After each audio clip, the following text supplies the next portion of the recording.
Okay, I had a fair bit of wood that I'd cut or made up into squares for the pencil pot, and I was able to make another block and a half block. So I'm going to try and do a set of nested boxes from this. So I've worked out my outside of the boxes, and as I did with the pencil pot, I've kind of used up any excess or as much excess as possible by putting in some squares to make into beads later on. So let's get this strung on and start cutting. Just a note for this, for the lids of each individual box I've layered up the individual layers, as it were, and put them together with circles of plastic, sticky back plastic, so that as I cut each one out, that should fall off, so I can just kind of do cuts and go along the process. So that should hopefully make it easier to make. Hopefully. So just need to undo my blade here. Come on. Try and go that way. And then string that through. It can be slightly difficult to start with, I think, because it's hard to get an idea of the tension right, because it normally twangs and you can pick up a note, but obviously can't do that with it stuck in here. And as soon as I turn this on, this is going to want to lift, so I've got to keep a firm hold onto this, and here we go.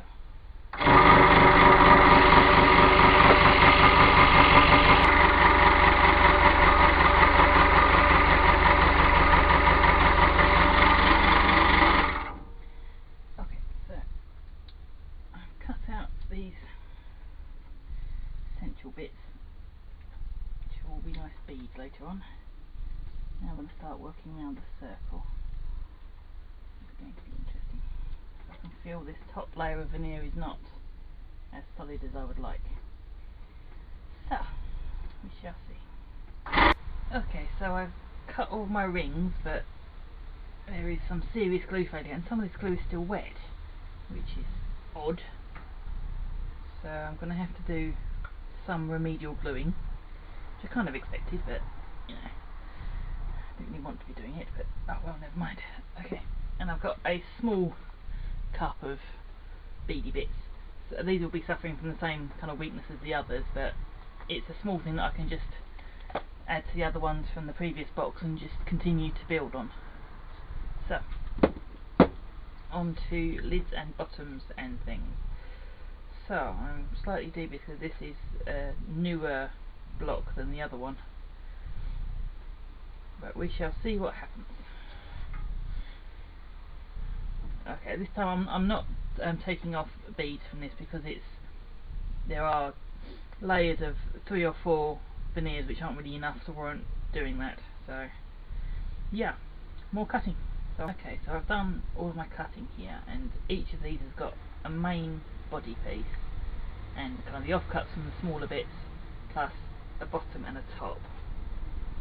So for whatever reason this is still quite damp, so I'm going to leave these to sit for a little while just to sort themselves out before I move on to fitting them together and starting sanding. So I'll come back to you for that bit. Okay, so you see me cut and stick these, and they're all rather uneven, because I think I had a moment with the measurements, or with the cutting, or both. So I've got to recut the insides of these before I put the bottoms on, so I'll get onto that. But also, these are still wet when I took them out of the press, and I cut them into the discs, and they've all got a bow on them. They've all got an angle. So I'm going to have to do some soaking. The only thing that hasn't got a bow is the very bottom of the largest box. So these I'm going to have to put in some water just to soften them up, so I can actually flatten them out as I glue them. So I'm going to stick them in a dish and grab some water. Not quite sure how long this is going to take to soak, but in the meantime I can do the inside cutting on these boxes.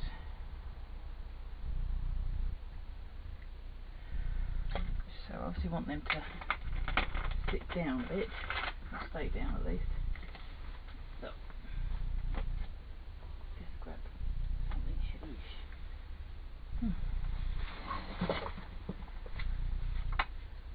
Actually, what I'll do is I'll put the glass in then, and that should weigh them down enough so that they have a good soaking.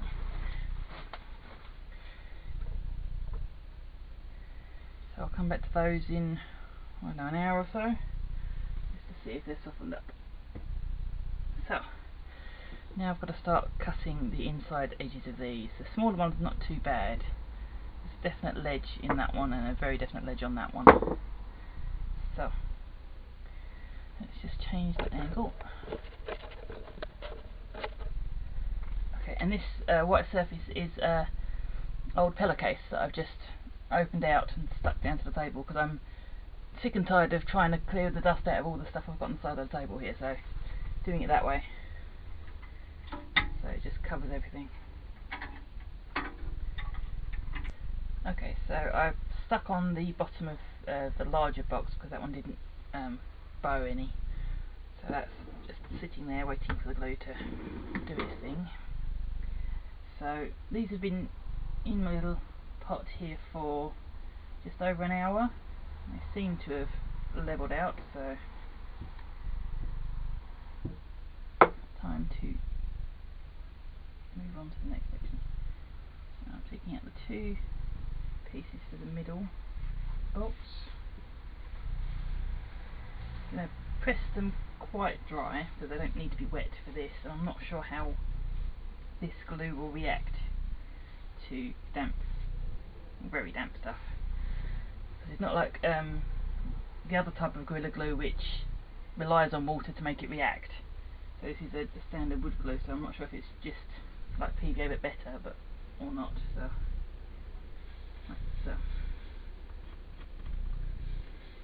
that's pretty much flat. The glue between the layers seems to have stayed quite solid. So I'm going to put the top burr side down on some tape here and start spreading glue on the inner ring. So I'm in the process of rounding out these little pots, and I've kind of, the last couple of projects I've learnt some particular things about this scroll saw. It's probably true for all of them, but this one in particular because that's the one I'm using. If you're cutting through something that is as thick as this and as many layers as this, in all with the grain in all different directions, you can't rush it. Don't push it, because if you push it, then the blade just bends away, and you end up with a wonky line, which you then have to sand back or do something with to tidy up. And take it slow. Don't try and rush it. There's no way you can push this through at any speed you like, because it's not going to work. That's a little bit on the high side. And if you're doing something that's quite tall, it's an idea to move your operating arm up and down a couple of times to make sure you're not going to be hitting the top of your piece, because that would cause all manner of problems. I've taken to the habit of not having the guard down. One, because it gets full of dust and you can't see what you're doing, and two, once my glasses are fogged, I can't see a thing. So keep the glasses clean in between jobs.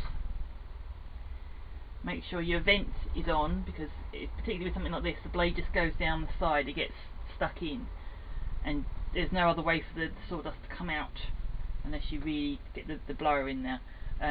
With these, I could go out and do kind of a little bit and then come out and then a little bit more come out, but that will leave a ridge that you have to stand back, so I don't want to do that. So it's just generally gentle, steady pressure, and move kind of 3 or 4 mil forwards, and then relax your grip. Don't let go completely, just relax, and then that allows the blade to come back to centre again, so that if you have started a wave on it, it will release itself and come back. So it's only taken, what, 6 months for me to learn that? So I'm on to the last one now, and for this one, this burr I've got on the top is quite fragile around the edges. I've already lost a couple of pieces just in kind of handling with it, so I'm sticking some tape on in the hopes that anything that comes off will still be repairable when I'm done. And my little plate here comes in very handy, because the plate on the machine, things tend to drop into it, so I'm always fighting against that rather than trying to do anything else, and that turns the line off. So I might make something a bit more permanent like that. I don't want it to be too thick, because again it limits the height I can work at.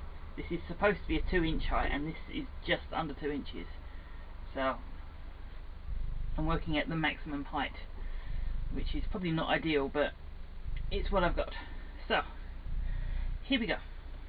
Okay, so I've sanded all these as best I can, so they're near, well, as near as perfect as I can get them. It's still very hard to get any kind of real cut off of this with sandpaper.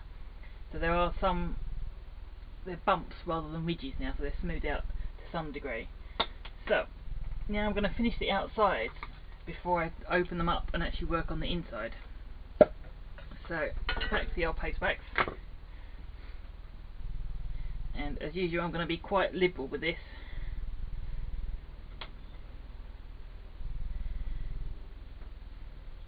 Particularly some of these veneers, the burrs in particular, are very dry, very brittle, so I want to make sure they're as fed as possible in order to protect them for future use, really.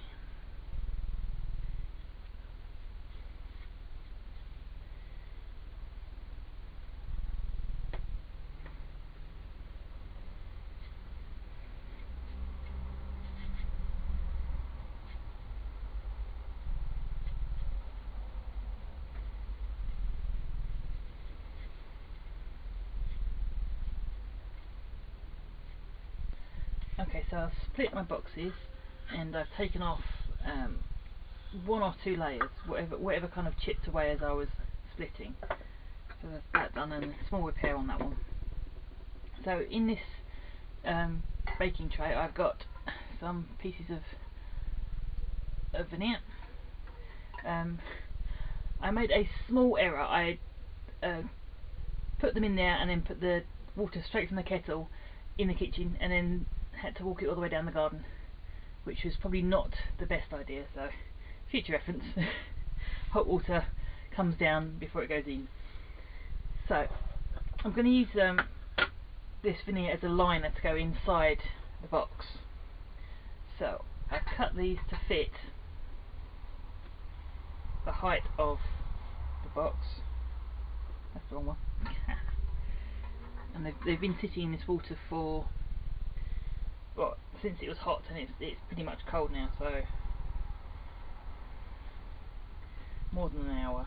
So that should be enough so that they'll bend quite easily. Yeah, and even so, it's still a tight bend, so I'm going to take this quite slow and just kind of work it round in my hand, just to kind of flex the fibres of the wood slightly. I've got the grain going this way, because grain standing up straight away would just snap. It wouldn't really curve. So not quite. I'm just going to keep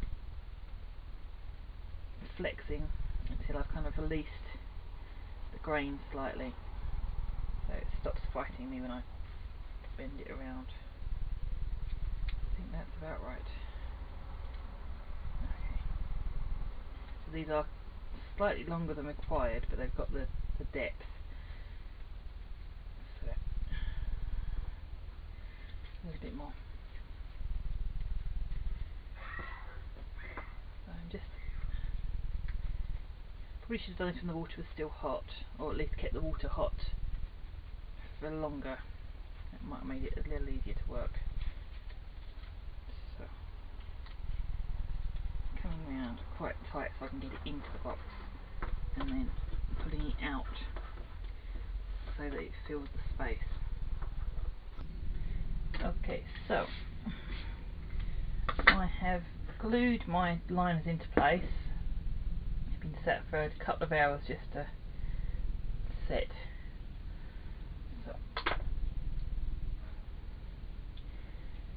still got fairly sizable gaps, but you know, what do you expect when I do this kind of cutting? So I'm just going to carefully whittle away at the top of the liner here until it's flush with the top of the box. Okay, so blonde brain strikes again. So I finished these with a pin, as I said I would, but failed to take into account the size of the boxes, so they now no longer stack. So I'm going to have to remove the pin and put in a small hinge on the back of each of these. So yeah, plan ahead. So again, that was me working without a real plan, so paying for that as usual. Right, so I'm going to put a hinge in the back of these. I've just got to be careful that I don't split the layers putting nails in, or putting screws in, so that's going to be interesting. And then I'm going to run a little bit of filler around the inside edge here and put a bit of felt in the bottom. And I'm actually filming these at the same time as I'm making the little 5-pot desk pot thing. And I think I mentioned the calamity I had with it in the video. So yeah, this will be a gift for Mum. Rather than that, that's going to stay in here and be used for stuff on my desk. So yeah, once this is finished to appropriate standards, this will go to Mum. Okay, so instead of actually screwing in hinges, I've used some leather just to make some folding ones, which is good again because it helps to support the layers, which are still moving about. They're still bowing and splitting, and it's been interesting. Every time I look at these things, I find more splits. So I'm going to stop fiddling now. I've lined the bottoms with some felt. I was going to do the top as well, but maybe I won't do that. And where I had to refill the nail hole here, I'm trying to put in just a little tassel just to lift open, but it doesn't want to stick in the hole, which is aggravating. So I'm just going to put a dab of glue on the end of my nail and just push that in. And that should hopefully help it to stay put. So